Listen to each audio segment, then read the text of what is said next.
सर्वसामान्यांच्या हक्काचा आवाज जागर जनस्थान। नाशिक महानगरपालिका साजरा करत आहेत स्वच्छतेचा हरित कुंभ।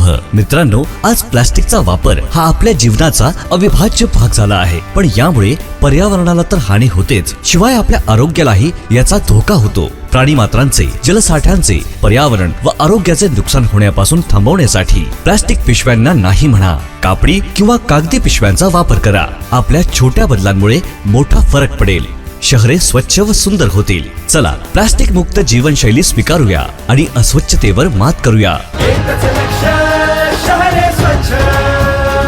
नाशिक महानगरपालिका नाशिक तर्फे जनहितार्थ प्रसारित। अंगणवाडीचा तांदूळ चक्क खासगी व्यक्तीला विकला, सेविकेसह मदतनीसावर गुन्हा दाखल।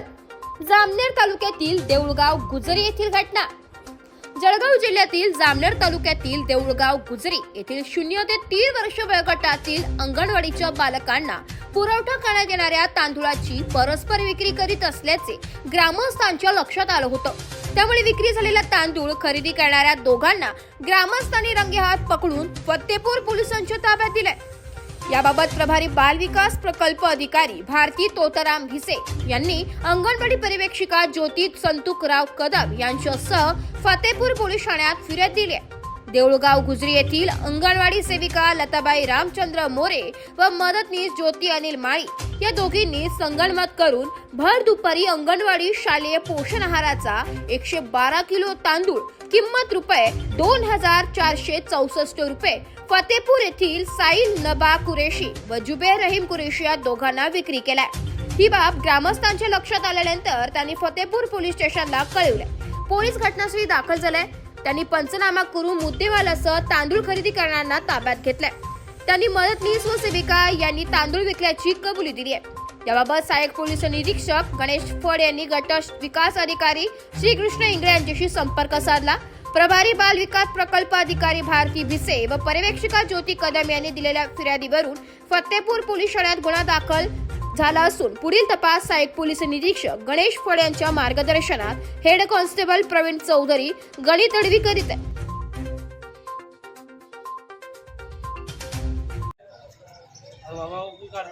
हाँ नहीं तो कहाँ का है जैसा भाई, कहाँ का है तू कहाँ का है? हाँ क्या भाव से लेते थे चावल है? क्या भाव से लिया था? मैं बांटने के वास्ते लेके जा रहा हूँ। हाँ, तू बांटने के वास्ते लेके फोकट थोड़ी लेके जा रहा, तू काय के वास्ते लेके जा रहा बांटने कुछ ना। तो फिर तूने किसके पास से लिया था? वो मालूम नहीं ना। नाम मालूम नहीं।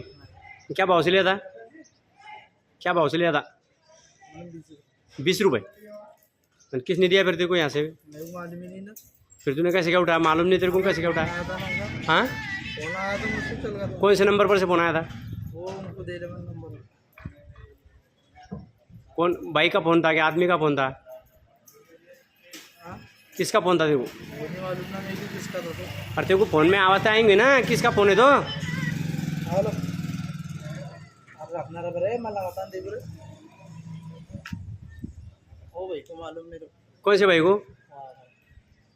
तो तेरे को फ़ोन आया था, तेरे को मालूम नहीं भाई का फ़ोन है कि आदमी का फ़ोन है? फिर ऐसा आए तू तो फिर चुरा के लेके जा रहा, फिर तू ऐसी बात है? चुराई वो। तेरे को मालूम नहीं अगर मतलब तेरा चोरी का माल चुरा के लेके जा रहा तू आंगनवाड़ी से, हमारे आंगनवाड़ी से, गाँव में क्या आंगनवाड़ी में से? बाबा, फिर नाम नहीं मालूम ना मेरे को। बिना नाम का कैसे कि तू चावल लेने को आएगा? आंगनवाड़ी का चावल तू लेके जा रहा डायरेक्ट बिंदास दिन को, वो भी वो बाबा 5 नंबर दिया मैंने दिन को का। फिर अभी रात है क्या? हाँ, गलती हुई बाबा मेरे में। अरे गलती हो गई, पर तेरे को किसने दिया? जैसे चावल किसने दिया तुमको निकाल के? किसने दिया? मालूम ना। आंगनवाड़ी का ताला तुमने खोला क्या तुम्हारे हाथ से?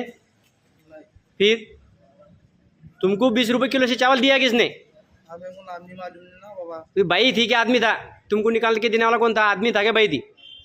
वही थी। भाई थी क्या? हाँ, वही पूछ रहा फिर मेरे को, आंगनवाड़ी की भाई थी वो? कर दो तुम्हारी सरकार। जागर जनस्थानसाठी प्रतिनिधी फराज अहमद, जळगाव।